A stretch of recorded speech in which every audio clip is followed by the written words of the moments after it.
To reset the service light on the Citroen Dispatch, if you have dials up here above this screen, then you'll need to hold the left hand button here.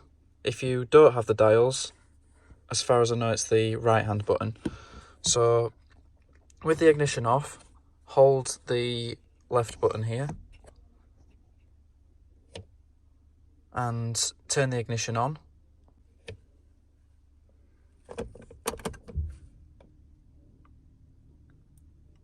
Wait for the countdown to get to 0.